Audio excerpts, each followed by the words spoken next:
बिस्मिल्लाहिर्रहमानिर्रहीम अस्सलामुअलैकुम रहमतुल्लाह। DGISI जनरल नदीम अंजुम की तैनाती तकर्री को लेकर, उनकी एक्सटेंशन को लेकर और नए DGISI की तकर्री को लेकर पाकिस्तान में दोबारा से बहस हो रही है, बात हो रही है।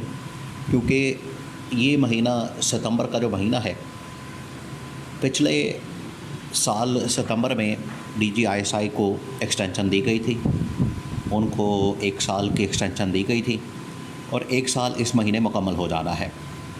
उसके बाद 2 ऑप्शन बचनी है। एक तो ये कि या फिर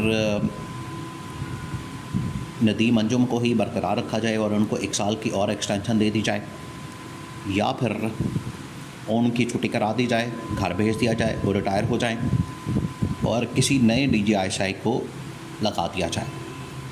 अब DGISI की जो पोजीशन है, बड़ी अहम तरीन पोजीशन होती है। पाकिस्तान की तारीख़ गवाह है और इसमें पाकिस्तान की तारीख़ में जो असल इस्टेब्लिशमेंट के अंदर, फ़ौज के अंदर अगर कोई मसला बनता है तो वो हमेशा आर्मी चीफ़ और DGISI के दरमियान बनता है और इसकी बहुत सारी मिसालें मौजूद हैं। इसकी बड़ी मिसाल वो है जब 99 के अंदर 1999 में, आज से तकरीबन कोई 25 साल पहले, जब नवाज़ शरीफ के ख़िलाफ़ मार्शल लॉ लगा दिया गया, कू किया गया, उसकी हुकूमत का तख्ता उलट दिया गया उसकी अपनी हरकतों की वजह से। अगर ये छेड़खानियाँ ना करता जनरल मुशर्रफ के साथ तो तख्ता ना उल्टा जाता। तो ये जो इस वक्त हालात बने, जिस तरीके से मार्शल लॉ लगाया गया, उस वक्त असल में DGISI जो थे जनरल ज़ियाउद्दीन भट्ट, वो नवाज़ शरीफ के साथ मिलकर एक साज़बाज़ कर रहे थे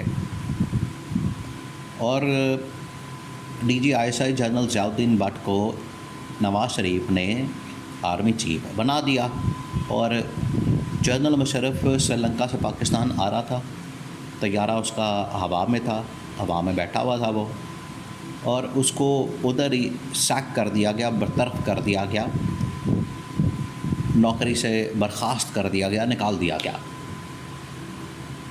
वो एक बहुत बड़ी एग्ज़ाम्पल है, बहुत बड़ी मिसाल है कि किस तरीके से आर्मी चीफ और DGISI के दरमियान मामलात चलते हैं। फिर उसके बाद जब जनरल मुशर्रफ आर्मी चीफ थे 2006-07 के अंदर और DGISI थे जनरल अशफाक परवेज़ कियानी, तो ये जो पाकिस्तान के अंदर एक वकला की मूवमेंट चली, तहरीक चली, जिसमें जनरल मुशर्रफ को बड़ा कमज़ोर कर दिया गया और आखिरकार जनरल मुशर्रफ की छुट्टी हो गई और बल्कि हुआ ये कि नून लीग और पीपल्स पार्टी की गवर्नमेंट आ गई, इन्होंने मुआवज़े का ऐलान कर दिया। जनरल मुशर्रफ इस्तीफ़ा दे के तो घर चला गया। उसको नज़र आ गया था कि अब ये मुआवज़ा मेरा होने जा रहा है, अब मैं बच नहीं सकता। इनके पास 2/3 मेजॉरिटी थी। ये मुआवज़े की जो ऑप्शन है, ये नून लीग और पीपल्स पार्टी ने इमरान ख़ान के खिलाड़ी आरिफ अलवी के ख़िलाफ़ भी मुआवज़े का एक रास्ता खोलने की कोशिश की थी, लेकिन वो कर नहीं सके क्योंकि इनके पास 2/3 मेजॉरिटी नहीं थी जब PDM की गवर्नमेंट बनी थी। तो उस वक्त उन्होंने मुआवज़ा किया और इस तमाम कार्रवाई के पीछे DGISI उस वक्त के थे जनरल अशफाक परवेज़ कियानी, जिन्होंने इस बात का आगाज़ किया। बाद में वो आर्मी चीफ लग गए और जनरल मुशर्रफ इस तरह से कमज़ोर हो गए। तो तब से लेके आज तक फिर एक और DGISI की कहानी चलाई जाती है जनरल फैज़ की, कि जनरल फैज़ जो है वो किस तरह से अपने आप को आर्मी चीफ की दौड़ में शामिल कर रहे थे और जो कि नून लीग वाले बयान करते हैं कि जनरल फैज़ भी आर्मी चीफ बनना चाहते थे, वो उस लिस्ट के अंदर थे, आर्मी चीफ की लिस्ट के अंदर थे जनरल फैज़। और आजकल तो उनका कोर्ट मार्शल चल रहा है टॉप सिटी केस में और आर्मी एक्ट की वायलेशंस के केस में। तो ये है उसकी बैकग्राउंड, ये है थोड़ी सी हिस्ट्री कि DGISI की पोजीशन जो है वो कितनी अहम है।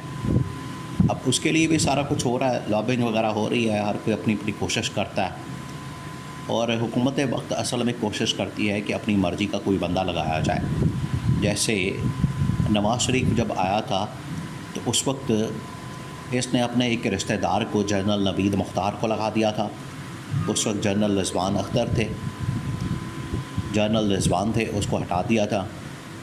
फिर पहले जनरल ज़हीरुल इस्लाम को हटा दिया था। इस तरह से इन्होंने काफ़ी तब्दीलियाँ की हैं। अब इन्होंने लगा दिया बाद में जनरल अफेयर्स को, जनरल बाजवा ने आते साथ ही DGISI, तो बाद में वो फिर आर्मी चीफ की दौड़ में शामिल हो गए थे। तो आज अगर जनरल नदीम अंजुम को 1 साल की एक्सटेंशन दे दी जाती है, उसका कोई इतना ज़्यादा फ़ायदा तो नहीं होगा, क्योंकि सितंबर के अंदर तो अगले साल जाके वो फिर रिटायर हो जाएंगे। तो एक्सटेंशन और वो जो आर्मी चीफ की तैनाती वो तो होती है नवंबर में, तो नवंबर का महीना बड़ा अहम होता है। और अगले इसी वजह से 2 महीने अहम हैं, सितंबर अक्टूबर, कि इन महीनों में सितंबर में होने जा रही है रिटायरमेंट इसकी DGISI की, और अक्टूबर में होने जा रही है रिटायरमेंट चीफ जस्टिस काजी फाइज ईसा की।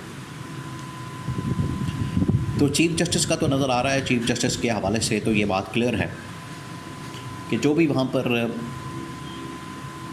सबसे सीनियर जज होता है, जिस तरह से आजकल जस्टिस मंसूर अली शाह हैं, तो वो बन जाएंगे चीफ जस्टिस ऑफ पाकिस्तान।